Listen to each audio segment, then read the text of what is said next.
Hello everyone, welcome to the platform of Personal Tutor.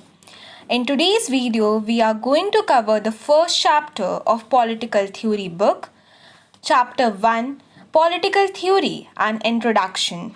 The topics to be covered in this video are what is politics, which stretch from page number 2 till page number 5 in your book, and secondly, what do we study in political theory, which stretches for page number 5 to page number 8 in your book.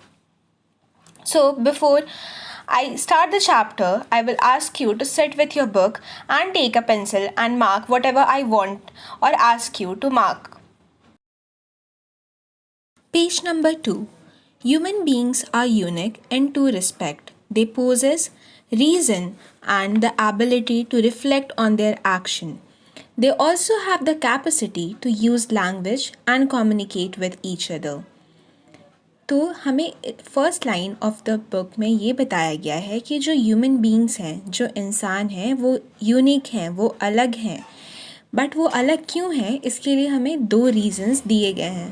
पहला reason ये बोलता है कि human beings के पास reason है, उनके पास सोचने की क्षमता है, उनके पास ऐसी काबिलियत है, उनके पास ऐसी क्षमता है जिससे कि वो अपने लिए गए एक्शंस के बारे में सोच सके कि वो एक्शन सही है या गलत. उनके पास कैपेसिटी है, उनके पास एबिलिटी है, उनके पास क्षमता है कि वो भाषा का प्रयोग कर सकते हैं ताकि वो दूसरे लोगों से बातचीत कर सके, अपनी बात को दूसरों तक पहुंचा सके. So the first line told us that human beings are unique in two respects. Why so? Because they possess reason and the ability to reflect on their action, and also they have the capacity to use language to communicate with each other. Unlike other species, they can express their innermost thought and desires. They can share their ideas and discuss what they consider to be good and desirable. तो next line हमें ये बताता है कि unlike other species, human beings दूसरे species की तरह नहीं है, वो जानवर की तरह नहीं है, वो फिश, वो कोई एक्वेटिक एनिमल्स की तरह नहीं है, बट वो अलग हैं. तो किस प्रकार से अलग हैं? Because they can express A innermost thought और डिज़ायर. क्योंकि इंसान अपनी अंदर की जो उनकी सोच है, उनकी जो चाह है, वो दूसरों के सामने प्रकट कर सकते हैं. वो अपने आइडियाज़, अपने सोच, अपने विचार को डिस्कस कर सकते हैं. वो डिस्कस कर सकते हैं क्या वो सही है या गलत है, क्या वो जो चाह रहे हैं वो सही है या फिर सही नहीं है. Political theory has its roots in twin aspects of the human self. It analyzes certain basic questions such as how should society be organized? Why do we need government? What is the best form of government? Does law limit our freedom? What does the state owe its citizen? What do we owe each other as citizen? तो जो political theory हमारी book है, जो पूरी book हमारी होने वाली, जिसे हम पढ़ने वाले हैं, उसकी जो रूट है, उसकी जो पकड़ है, वो किस में है? वो ट्विन एक्सपेक्ट में है. मतलब कि वो दो पर्सपेक्टिव, दो तरीके ह्यूमन सेल्फ के जो हैं, उसकी आधार पे पॉलिटिकल थ्योरी खड़ी है. पॉलिटिकल थ्योरी जो है वो विभिन्न प्रकार के क्वेश्चंस को एनालाइज करती है, विभिन्न प्रकार के क्वेश्चंस को बताती है कि सोसाइटी कैसे बननी चाहिए, उसमें किस प्रकार का गवर्नमेंट होना चाहिए, किस प्रकार का सरकार होना चाहिए, क्या मोनार्की होना चाहिए, क्या डेमोक्रेसी होना चाहिए, जो गवर्नमेंट है उसकी बेसिस क्या है, गवर्नमेंट कैसे बनेगी, क्या लोग आकर चुनेंगे या फिर राजा का बेटा ही राजा बनेगा, वही हमें गवर्न करेगा, क्या लॉ हमारे फ्रीडम, हमारी अधिकार को, हमारी फ्रीडम को लिमिट करके रख देगा, क्या उसे बांध करके रख देगा, हमारी आज़ादी को बांध करके रख देगा, वो अपने सिटीजन्स को क्या देगा, एक स्टेट अपने सिटीजन्स को क्या देगा और हम एज अ सिटीज़न दूसरे सिटीज़न को क्या दे सकते हैं. तो ये सारे क्वेश्चंस हम पॉलिटिकल थ्योरी में पढ़ेंगे. So to sum up the first paragraph, we have discussed till now why are human beings unique, and for that we got the answer that human beings are unique because they possess reason to the they possess reason and the ability to reflect on their action. And secondly, they have the capacity to use language and communicate with each other. Also, they can express their innermost thought and desire and discuss whether it is good or bad. And political theory deals with many questions. Now, coming to the second paragraph. Political theory examines questions of this kind and systematically thinks about the values that inform political life. Values such as freedom, equality, and justice. It explains the meaning and significance of this and other related concepts. It clarifies the existing definition of these concepts by focusing on some major political thinkers of past and present. It also examines the extent to which freedom or equality are actually present in the institutions that we participate in everyday life, such as schools, shops, buses, or trains, or government offices.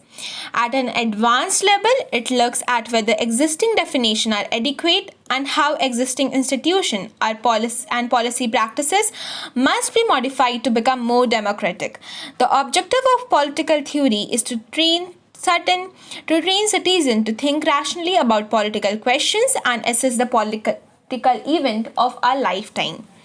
तो basically जो हमारी ये paragraph है वो हमें बताती है कि पॉलिटिकल थ्योरी को पढ़ने का यूटिलिटी क्या है, उसे हम पढ़ भी ले तो हमें क्या प्राप्त होगा, उसकी पढ़ने की एडवांटेज क्या है, वो हमें ये पैराग्राफ बताती है. तो हम एक एक करके जानते हैं कि पॉलिटिकल थ्योरी को पढ़ने का एडवांटेज क्या है. तो जो पॉलिटिकल थ्योरी है वो डिफरेंट टाइप ऑफ क्वेश्चंस को एग्जामिन करती है, डिफरेंट टाइप ऑफ क्वेश्चंस के बारे में हमें बताती है. वो सिस्टमैटिकली थिंक करती है, सिस्टमैटिकली बताती है कि जो वैल्यूज़ हमें पॉलिटिकल लाइफ के बारे में बताते हैं, उन सब के बारे में पॉलिटिकल थ्योरी बहुत अच्छे से एग्जामिन करती है. और वो किस टाइप के वैल्यू को एग्जामिन करती है, वो किस टाइप के वैल्यूज़ के बारे में हमें सिस्टमैटिकली बताती है.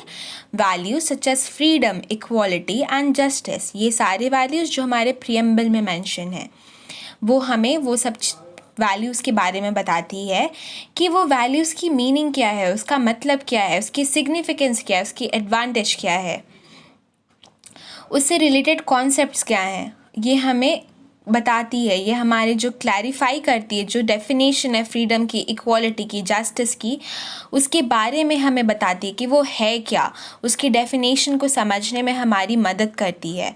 और ये हमारे पॉलिटिकल थिंकर्स जो हैं, जिन्होंने इस सारे टर्म्स की डेफिनेशन दी है, उनकी बातों को समझने में मदद करती है. जो पॉलिटिकल थिंकर्स हमारे पास्ट के हैं, प्रेजेंट के हैं, उनके कॉन्सेप्ट्स को बताती है.